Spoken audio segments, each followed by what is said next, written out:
Yeah, I didn't know you were in Gangs of New York, the movie, until I was in the cinema watching it when it came out.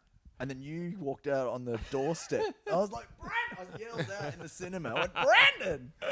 Man, what a film. You just ruined the whole film for me. What are you doing here? Feels like I'm in the International. I'm in John B. Pub. What's going on? My 15 seconds of fame. What a movie, though. So was it great? Those 15 seconds, how was it? Was it good? Did you love it? It was like so lucky. Again, there were castings being done here because it was being shot in Rome. Shot in Rome? In Rome, yeah. All shot in Rome. So Gangs of Rome all this time. I didn't even know. In Cinecittà Studios, and that's where all the exteriors were done. So they built up like a mini New there, York. yeah. And then Must have been an amazing set, was it? And then and the interiors, yeah, it was great. I was in there as lots of Irish were to read for Irish parts, to be like an Irish gang leader. I think there's that scene they go around and you see Sean McGinley, geez, like there, and everyone's like just reading out, and the pug uglies and all that. So that was what going in for. Yeah. And this is in London. The auditions just came no, up. this is in Dublin, and I was coming in, and Phelim Drew was coming out, and I hadn't seen Phelim actually since he'd got engaged to Sue Collins, who was doing the gig with in Cellar Wednesday night, and I was going, hey, I said, congratulations, that well done. I said, delighted. He said, thanks, all that, blah. And so I was just chatting with him as I was going in the door, and Ellen Lewis, who was the casting director, said, you got a really good American twang there. And I said, do I? And she's going, yeah. Said, what are you reading for? No, never mind that. Read this. So I read that, and I got it, and then I had the bizarre thing of where they said, we'll bring you out in November to shoot it, and I said, great.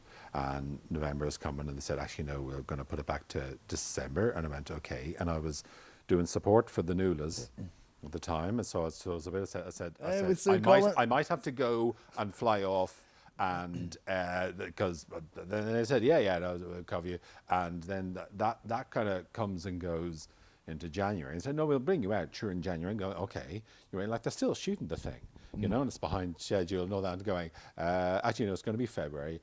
And I had to go, right, here's the thing, guys, around mid-March or so, I'm due to be in Australia. So, for the Adelaide Festival and the Melbourne Festival. I said, and whereas I can shift around the odd gigs here and there, I have flights booked. I can't actually pull that, much as I'm looking forward to doing it. I said, yeah, I'll come. I think around St. Patrick's Day. I said, I'll be gone. I said, I'll be out of here. And then suddenly it was, okay, we'll bring you out next week. I'm going, really? Nice. I expected them to go, well, really? Well, kiss goodbye to your one fleeting moment of glory. And out I went, and got me costume all fitted, and went and met Martin, and they were shooting like a big scene, and he said, yes, he said the script, it didn't happen that way, so we're rewriting it. Okay, because of course I had now been preparing this scene for about 3 months. Ongoing, we're rewriting it, and only ended up in the film because it was during the Civil War. That is when the draft was introduced to America, and that's how it was done. You all eligible men of military age, as is very popular phrase in Ireland now. Men of military age were signed up unless you had $200. So rich boys or rich sons, men could buy their way out of it. Yeah, right. And it was originally, the scene was going to be in an office, and then they found out, actually, no, they went around door to door taking names. And that was it. So it was a rewrite, and it was all done in a few hours. And then I watched Scorsese block out a scene with Brendan Gleeson and Day-Lewis, and they're going, your car's here, and going, no, but I'm watching, I'm learning. And they said no. And I said, yeah, it all comes down to, no, legally, psych, it's like, you're done, so you're wrapped. So if anything happens to you, if you stub a toe or anything, you could sue us. And I'm going, I wouldn't do that. No, off you go. And that was it. And then it went to production office, and they gave me a wedge of money, your per diems. And so basically that was it. It's like, well, there's Rome. Go and have a jolly for a week. And we'll see you at the end of the week. What was it like with Martin, as you call him, Scorsese, like just the back and forth, and how many times did you have to do the take? And It was. Was it nerve-wracking or easy to do? It was. Is it as nerve-wracking as, say, the International Stairway before a gig? No. You know, it wasn't as nerve-wracking as the International Stairway before a gig. As Because the Cellar last because Wednesday. I- with Cellar, Sharon yeah. Mannion. It was more nerve-wracking. Who's more nerve-wracking, Sharon Mannion or Martin Scorsese? Sharon Mannion, for God's sake, are you kidding me? Sharon's a great host, man. Yeah.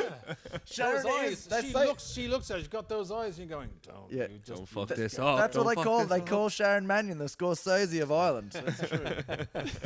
So yeah, no, but I mean, because it's just great that you're in the middle of it, and of course, you know, you're in very good hands. You know, so want, and just do it. Keep on doing it until he tells you not to do it anymore. So he goes action, and you Yeah, go, all right. there, come out. I mean, it was staying really in the. There's always, and now probably it's like even more so. But then really, it's a bit of a tented village. You know, he goes in, so it'll like tent whatever. There's monitors from several cameras shooting it, and would come out and give a bit more direction, go back, and there's thing as he comes out wherever he's going, he's followed by a phalanx of various like people, note takers, all that.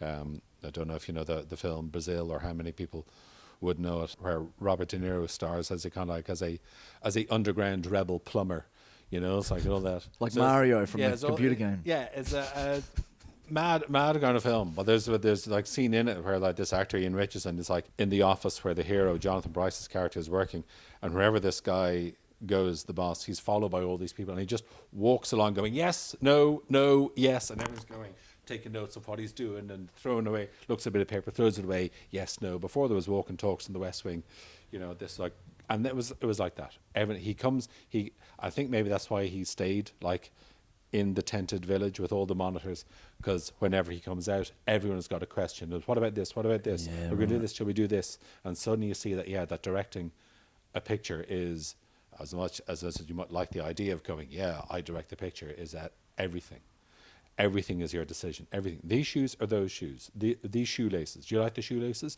Will we tie the shoelaces like this or like that? No one would actually like, you know, they'll make a decision, but you have to give a final say. So fine and going, and that's it. And of course, everyone is deferring to him because he's Scorsese. He's going to know everything. But just seeing him work with Day-Lewis and Gleason, and you just see that he just like let them run it, let them kind of block the scene and going, fine, let's try this, let's try that, and going, yes, that looks a lot. Everything is a lot simpler, I think, with just the director and the actors. It's when hundreds of techies and everyone has to go in, and you have to get everything absolutely right. That's where your head would just get wrecked. Yeah, and it's a couple of years out of your life, you know, and that's it. And everything is down to you and your decision and your thing, and everything is hinging on you. And of course, I would imagine you just go, I think that's the way to do it. I don't know. What do you think? It seemed good when I thought of it originally. What we think. You're the director. You say what you think. Well, like this, yes. It takes some amount of patience, I'd say, to direct a film, because you're like, it's on you start to finish. It take a couple of years, and then there's always a chance that it'll never actually see the light of day. Which happens to a lot of movies. That's it. And even though they've started production or whatever, there's still a like you're there, everyone's on board, everyone's filming. You're like, well, nothing's guaranteed, you know. And then you still have to have faith the whole way. You have to give it your whole. And then there's it's a crazy job. Years of your life, idea that you may have had, 10, 15, 20 years ago, and you finally got it done. Years of your life, and everyone, you directed 100 people on set at the time, every one time, and then it comes out. And then everyone goes, oh, shit. Yeah. It comes out, you open up Twitter, and it's just a fucking... yawn. Go and die. Or there's the other thing with, we're picking on Twitter, or it's like any social media, you might say, but there's the thing of where you've put all this time and effort into it, and you're 10 minutes in, and someone is there in the cinema kind of going, it's like, oh, where are you? Oh, I'm at the cinema watching this thing, this blows. You're kind of going, could you maybe give it a little bit of your undivided attention, before you decide to shit all over it. Yeah, I've started to do that scene that you were on your phone for. Took us a year to do. Yeah. You're there. 3 months I cancelled a tour to do that one scene. All right? I was supposed to go to Australia, and you're saying, oh, I didn't like the decor. I put my life on the line. Meanwhile, you know, it's like the tour goes on to be a hit. Everyone else on that tour is now a household name. And I gave it up to do one scene, and you're gonna watch it. Yeah. I don't like it. I don't care if you don't like it. I don't want you to like it.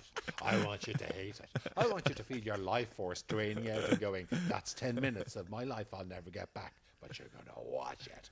It's 10 minutes of your life. It was 6 months of mine. Do you understand what I went through? I was thinking that's probably why you were 3 or 4 months late for the shoot, as they originally said, because Daniel Day was in character so much. Yeah. So that several they couldn't actors. get Daniel Day. My name is not Daniel Day. Did you bump into him at all? Was he pure method? Was he going around? Yeah, no, saw him and no, did not interact with him because he was walking around with his apron full of knives. And I went, Oh, really? yeah, and I was going, Did he have that? You know that walk he had in. that walk, he had that walk. Oh, it was a great walk. man, It was a great walk. I was going, jeez. How are you, Danny? Yeah. my dad. The knife comes out. Said, you Amsterdam. You kind of want to be one of those naive extras in that situation going, Daniel, can I ask you a all at all? Jeez, the my left foot thing. God, you must have been in bits doing that. Yeah. Sorry, you're lying on your side half the time. Jeez, I thought he's in rag order. I'm glad to see you got better. Just you have a great walk on you now. From my left foot to this. Look at you storming. Look at you now. You'll be running next thing, Daniel. You'll be running now. They'll do the Roger Bannister story. You'll be up for that now. Well done. Yes, Good man, Christy. People yelling out to him. I'm Christy. Don't run, man. Look at you now. Look at you now, Christy. Now you're running New York. Running New York there with your big meat cleavers, huh? They wouldn't be laughing at you now, Christy.